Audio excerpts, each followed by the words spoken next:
project, you're going to be using the architectural template as opposed to construction. And then the next thing we're going to do is we're going to talk about a little further as far as like what we did here. Saving a project. Has anyone seen this go up yet? Asking you to save the project? No. No? Okay, it's going too soon. As you're working inside of a project, as you're working on it, you're going to get every so often, it's going to ask you, do you want to save the project? And it's usually good practice to go ahead and do that. And the reminder interval is set for 15 minutes, 30 minutes, an hour, and so forth. Okay, by default it's 15 minutes.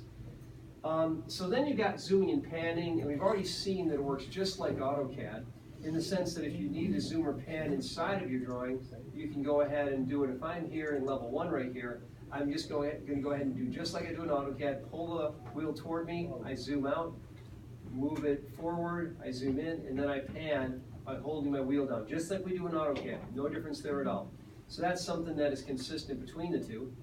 And then also another thing that we talked about in AutoCAD is if you're going to select items, the same convention exists. Like if you use this right here, you're going to select items in the same way, just like you can in AutoCAD.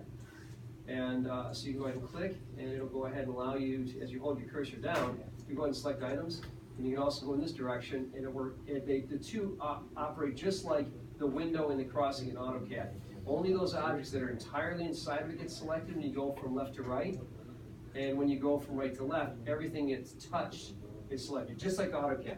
So those things are the same. They're consistent with AutoCAD. So zooming and panning, same. The default 3D view, which is what we've seen in your screen. If you ever need to see something in 3D, this is your ticket right here. That's your default 3D view. And you'll notice that it actually is down here under 3D views. And I've only got one in this drawing right here. So this, if I click here, or if I click here, they do the same thing. And there's my save the project. Okay, do you want to save the project? And if you do save the project, go ahead and say, yep, I want to save the project. And I just went ahead and did that, so I'm good to go here. How do you go to a 2D view? The 2D view is just going back to level 1, like there, and that's a floor plan view. That's a plan view. A plan view, anytime when you're talking about AutoCAD, a 2D view versus a 3D view. The 3D view is what we get when we click up at the top. And the 2D view is going to be any one of these floor plans right here. That's going to bring you down to what we typically would refer to as a two-dimensional view. Although, technically, everything's in 3D.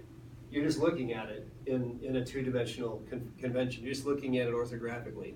So you've got your floor plan, which is a straight top-down. Then you have your side views, which are elevations, okay? So all of them, you're just looking at it in different ways. That's all that's happening. So in AutoCAD, you basically, all we've been doing is looking at things just from the top down, but not in Revit. Revit, you know, the fun never stops, you know, so once you're in here, you can just keep on, like, you know, we talked about before, just work around here. And if we're in the 3D view, you could actually do something as simple as this. If you just want to rotate from place to place, you just got these arrows, and you spin this thing around, like that. And then clicking on any of these particular corners up here, you're going to see it in 3D. Okay, so that's how Revit operates. So there's the ability to find them here, but the question if you want to see something in 2D, go to one of your floor plans. That's the way to do it. Okay, and so that's how you know, that's how it operates.